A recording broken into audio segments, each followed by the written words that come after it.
Moção de apoio ao projeto de lei número 6.198, de 2025, que institui diretrizes gerais para a Política Nacional de Atenção Integral às Pessoas com Síndrome de Dravet no âmbito do Sistema Único de Saúde, o SUS. Excelentíssimo senhor presidente, senhoras vereadoras, senhores vereadores. As vereadoras e os vereadores que a presente subscrevem manifestam seu apoio ao projeto de lei 6.188/2025, de autoria da deputada federal Denise Pessoa, que institui diretrizes gerais para a Política Nacional de Atenção Integral às Pessoas com Síndrome de Dravet no âmbito do SUS.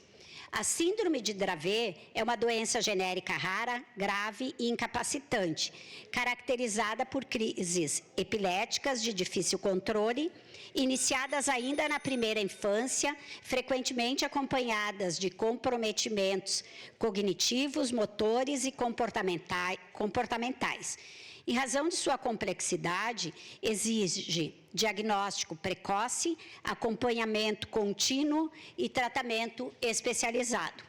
O projeto de lei propõe diretrizes fundamentais para a organização da política pública voltadas às pessoas com síndrome de Dravet, contemplando o acesso universal aos medicamentos essenciais, a oferta de atendimento multiprofissional, a capacitação permanente dos profissionais de saúde, o fortalecimento da rede de atenção às doenças raras, o apoio aos familiares e cuidadores e a articulação entre as áreas da saúde, assistência social, educação e direitos da pessoa com deficiência. A aprovação da matéria representa importante avanço na garantia do direito constitucional à saúde e na promoção da dignidade das pessoas acometidas pela síndrome de Dravet, contribuindo para reduzir desigualdades no acesso ao tratamento, qualificar a assistência prestada pelo Sistema Único de Saúde e proporcionar melhores condições de desenvolvimento e qualidade de vida aos pacientes e suas famílias. Trata-se de iniciativa que fortalece as políticas públicas destinadas às doenças raras, conferindo maior segurança jurídica e orientando a atuação do poder público na construção de uma rede de cuidado integral, humanizada e baseada em evidências científicas. Diante da relevância social e humanitária da proposição, a Câmara Municipal de Caxias do Sul manifesta seu integral ao apoio ao projeto de lei número 6.188 de 2025 e conclama os vereadores e os deputados federais e senadores da República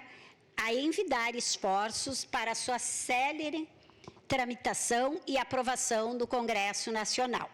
Após a aprovação pelo plenário, requer-se um envio da presente moção de apoio ao presidente da Câmara dos Deputados, ao presidente do Senado Federal, à autora da proposição, deputada federal Denise Pessoa, bem como às lideranças partidárias da Câmara dos Deputados e Senado Federal. Requer-se, por fim, encaminhamento da presente moção ao presidente da Câmara dos Deputados, senhor Hugo Mota, a autora da proposição, aqui já foi, né? É só estar dando os arrobas das pessoas. Caxias do Sul, 4 de agosto de 2026, 151 anos de colonização, 136 de emancipação política, assina essa moção, essa vereadora do PT, Rose Frigieri, vereadora Andressa Marques, vereador Juliano Valim, vereador José de Abreu, Jack, vereador Cristiano Becker, vereador José D'Ambros, vereadora Estela Balardim, vereadora Marisol dos Santos, vereador Lucas Carenhato e essa vereadora. Obrigado, presidente. Declaro